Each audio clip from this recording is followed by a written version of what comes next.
Agora sim, vamos bater um papo com ele, Mário Goulart, analista, CNPIP, criador do canal Analista, já está aqui comigo. Mário, que bom sempre te receber por aqui. Boa tarde. Boa tarde, Débora, tudo bem? Boa tarde, Tudo espectadores, boa ótimo. tarde, pessoal aí nos vendo aí na BMC. É uma tarde, mais um dia interessante aí de mercado, né? Estados Pois Unidos é.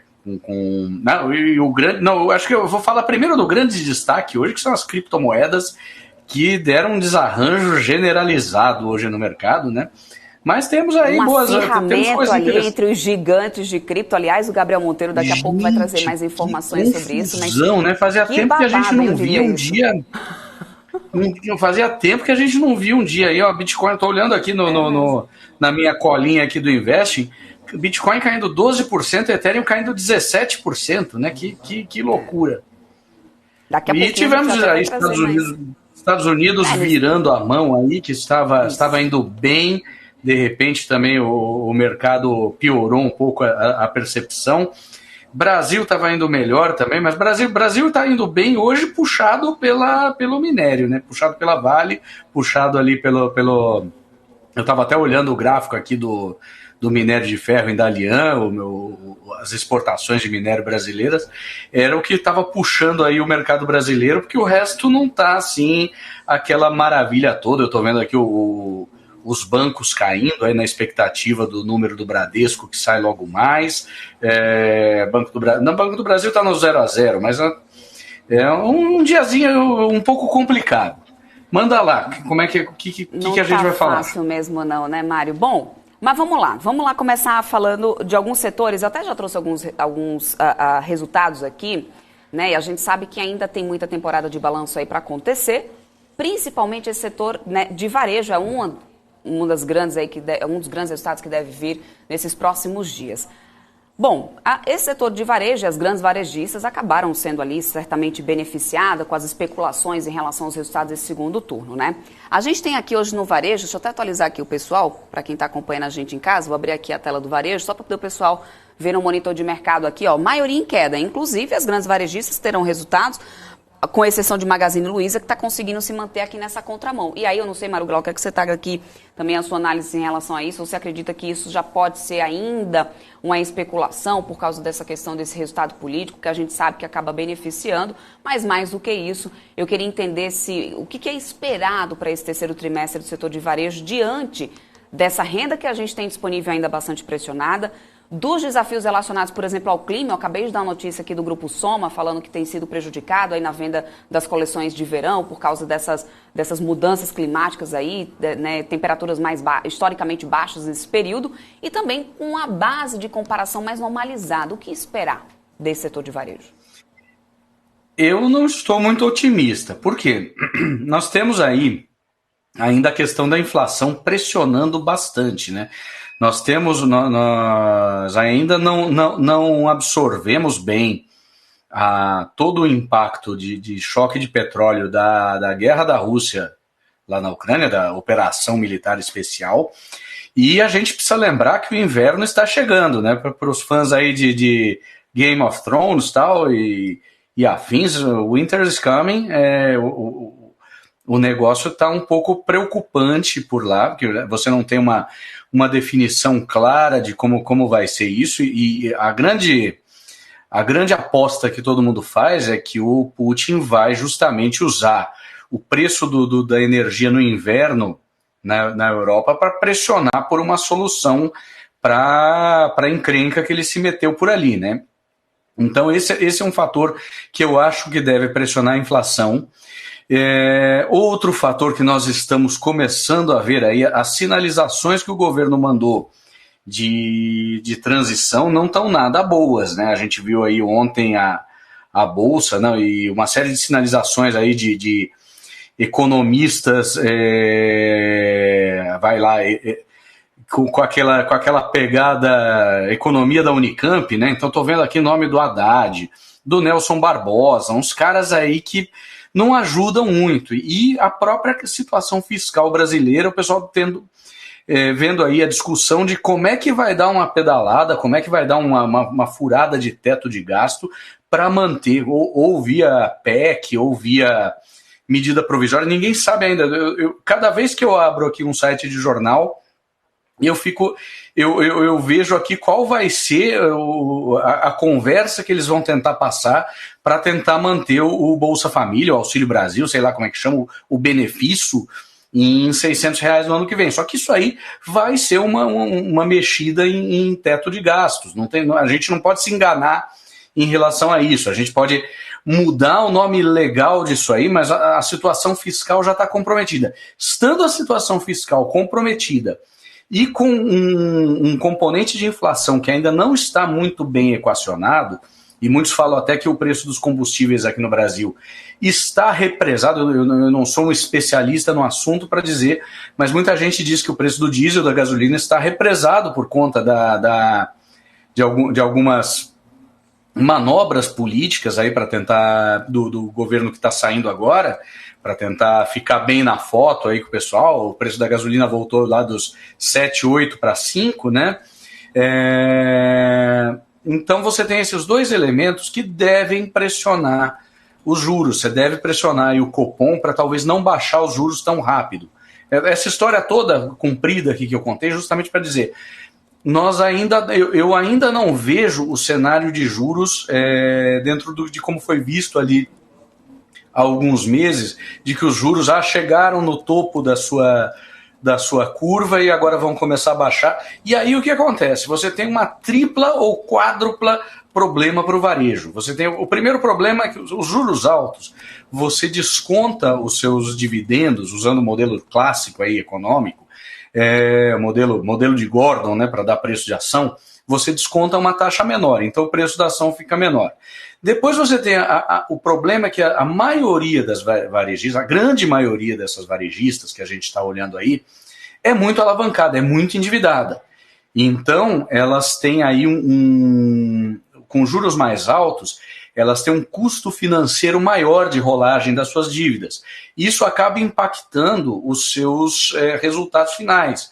Então, no fim das contas, o que sobra para o investidor, para o acionista, é menos. Isso quando não está no negativo. A gente tem visto aí várias varejistas que têm dado resultados negativos nos últimos trimestres. Então, eu acho que o momento ainda não é positivo para as varejistas. Eu esperaria o cenário se acalmar aí um pouco, tanto da questão fiscal, que a gente não tem ideia, hoje a gente realmente não tem ideia de como o governo vai equacionar isso, e as sinalizações que o novo governo tem dado são as piores possíveis, e temos a questão de inflação, que também não está dando muita cara de que vai se acalmar. Você vê nos Estados Unidos ainda o mercado de trabalho muito aquecido.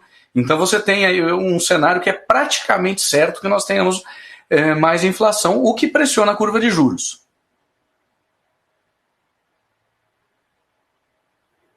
Das estatais, falar um pouquinho sobre a Petrobras, porque eu estou vendo aqui uma recomendação que acaba de sair da UBSBB, reforçando a recomendação de compra para a Petrobras, Petri 4, né, para as PNs, com o preço-alvo a R$ 47,00. A estatal passa por um teste de estresse, segundo a UBSBB, em meio a essa série de incertezas devido à potencial mudança futura na diretoria e também gestão da empresa e nas políticas energéticas do Brasil. Deixa eu só trazer aqui Petrobras para a gente ver o preço que a gente tem, né, da companhia agora. Eles estão dando aqui um call de compra para preço-alvo de R$ 47,00. A gente tem Petri 4 agora subindo 0,15. O papel, nesse momento, está aqui...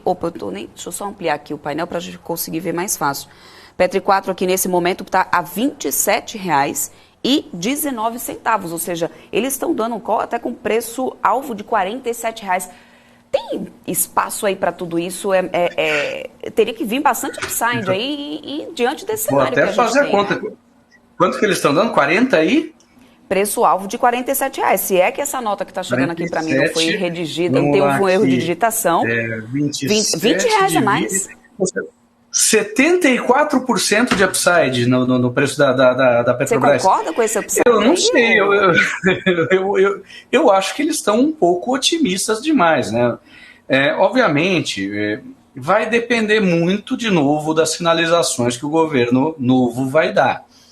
As sinalizações até agora não foram das mais positivas. Falou-se aí em colocar na presidência o senador Jean Paul Prates, do PT do Rio Grande do Norte, que é um daqueles caras que já deu a declaração de que precisa reestatizar refinarias que foram privatizadas, que tem que mudar o programa de paridade de preço internacional, que a Petrobras já é uma encrenca per se. Eu não gosto de ter Petrobras na carteira. Petrobras, para mim, é um negócio que você usa para fazer, devido à liquidez de opções, é um negócio que você usa para fazer operações de trava com opções, esse tipo de coisa, mas eu não gosto de ter Petrobras na carteira. Por quê? Por uma razão muito simples.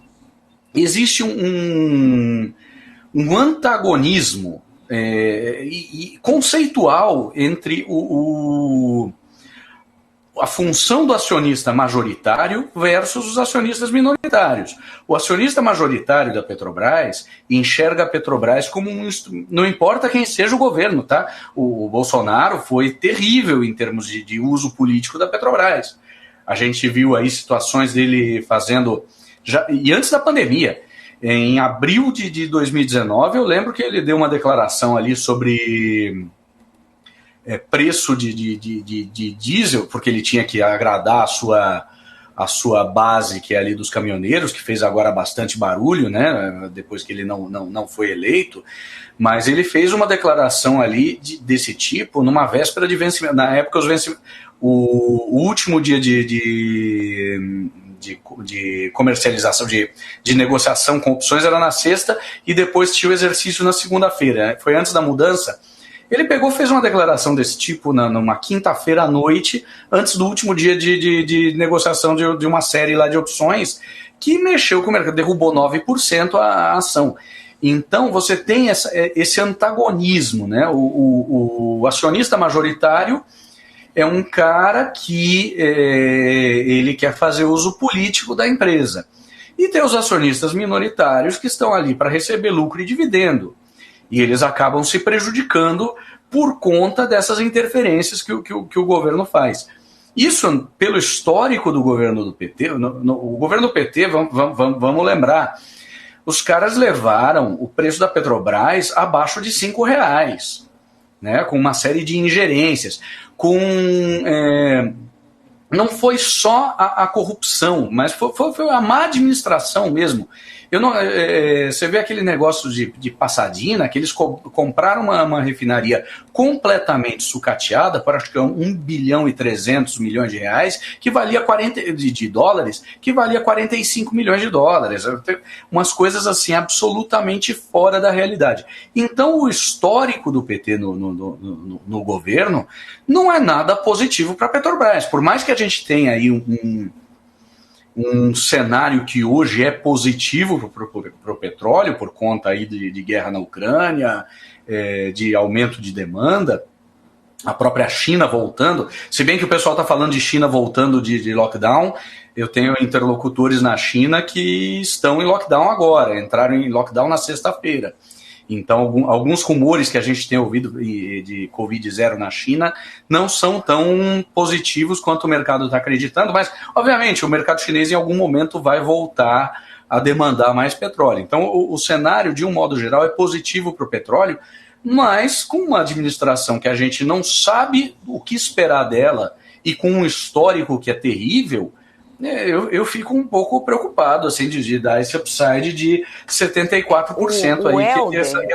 O Helder está me falando aqui no chat, não sei se ele chegou a ver um relatório por inteiro aqui da UBS, mas ele está me falando aqui que é para dezembro de 2023, esses R$47. Essa informação não chegou até a mim, só chegou falando realmente, né, dessa recomendação de compra preço-alvo de 47, não dando aqui o prazo de UBS para essa recomendação. Não falou se era até dezembro, mas o Helder, que é o nosso telespectador aqui, eu sei que ele gosta bastante de Petro, ele acompanha bem, está dizendo que pode ser até dezembro de 2023. Mesmo assim, com um ano pela frente, você acredita que está bem dentro do cenário ou não? Dá para poder a gente considerar realmente? Eu acho bem difícil. Eu estou até olhando aqui na Bloomberg. Tem muitas mudanças ainda pelo caminho, né? Exatamente. Eu vou até pegar aqui na Bloomberg as recomendações de analistas para dar uma olhada nesses valores. Olha aqui. Fazer uma comparação. Eu vou compartilhar a tela. Posso compartilhar a tela com vocês? Pode, por favor. Só um minutinho. Eu vou colocar aqui. as recomendações de analistas aqui da Bloomberg para um ano, né? Os preços-alvo para um ano em ordem decrescente. Tem aqui alguém falando na XP em R$47. Tem até um cara aqui no Bradesco falando em R$53 de preço-alvo, um outperform fantástico, mas eu confesso que eu não estou tomado pelo mesmo otimismo aí para a Petrobras, por conta dessa enorme indefinição política. Realmente é um pessoal que tem um histórico de destruir a Petrobras. A Petrobras precisou de um período de saneamento aí muito forte para voltar a melhorar. E até eu realmente não sei que tipo de sinalização, o que o novo governo quer fazer com a Petrobras. O histórico é o pior possível. Tá? O histórico é terrível. Tiveram a sorte ali de achar pré-sal, bacana, mas o pré-sal é um negócio que caiu no colo do Luiz Inácio, mas que vinha sendo prospectado fazia muito tempo. Não é uma decisão dele, não foi ele que chegou e falou: agora nós vamos achar pré-sal aqui. Não, é um negócio que é um trabalho de anos. E vamos lá, você tem que separar a Petrobras enquanto empresa operacional. Eu acho assim um negócio que eu até apostaria. Se a Petrobras fosse uma empresa privada, eu acho que eu apostaria nesse valor. Mas a Petrobras, sendo uma empresa pública, que, como eu disse, já fica sujeita à ingerência política, não importa o governo que estiver lá, haverá ingerência política. Você pode botar o Romeu Zema do Partido Novo na Petrobras, alguma ingerência política vai acontecer até que se privatize. Enquanto a Petrobras for uma empresa, uma sociedade de economia mista, ou seja, o governo for um stakeholder importante, haverá interferência política, não importa quem estiver. E considerando que os ladrões voltaram para o galinheiro, ou seja, um pessoal que além da corrupção, não é só a corrupção, é uma concepção política de como tem que ser gerida a Petrobras. Com eles de volta ali, eu fico preocupado. Eu realmente posso até estar errado, espero que a Petrobras vá bem, eu acho muito legal, é importante para o nosso mercado de capitais, mas eu não vejo a Petrobras num momento positivo, não. Uhum.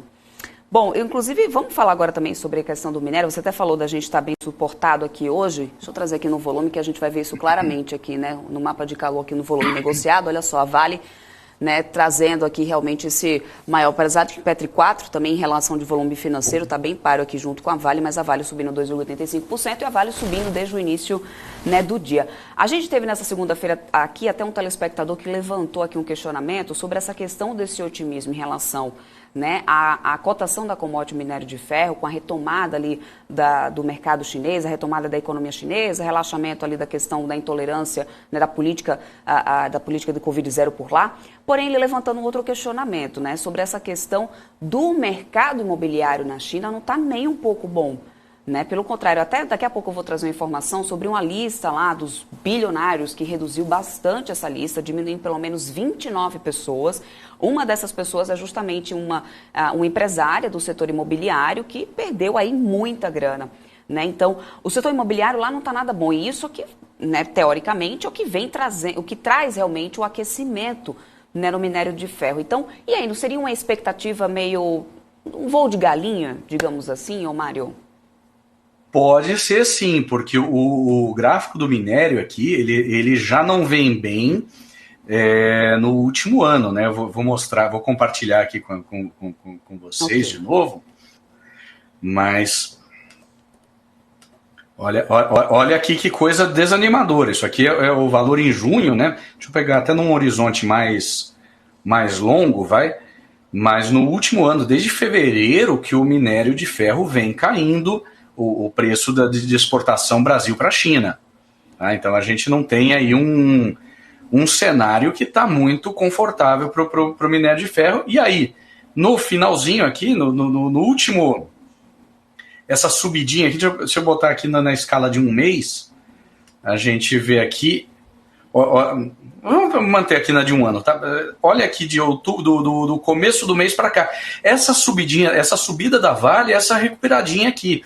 Mas a tendência geral, né, para que se a gente colocar aqui num gráfico de candle, é de queda. São fundos descendentes, são topos descendentes também. Então, eu não estou muito otimista com o cenário de minério de ferro, até porque a imagem que chega para a gente ali da China é muito daqueles enormes complexos de apartamentos sendo demolidos, né? O pessoal construiu no entusiasmo de uma bolha imobiliária e não está conseguindo manter. O custo parece não compensar. Eu acho meio estranho que isso se faça, tá? Eu acho meio maluco ver esse tipo de imagem, mas parece que é o que está acontecendo, né? A gente vê aí imagens de bairros inteiros sendo arrasados, de prédios que eram novos e que não encontraram demanda. Eu não sei qual a escala disso, até porque as informações que chegam para a gente da China são muito truncadas, né? A gente não tem uma transparência de imprensa que permita que a gente tenha toda a informação do que acontece lá. A gente fica sabendo de elementos de informação, e um dos elementos de informação é esse, né, de que a bolha foi tão intensa, teve tanta construção acima do que deveria, que bairros inteiros são arrasados depois.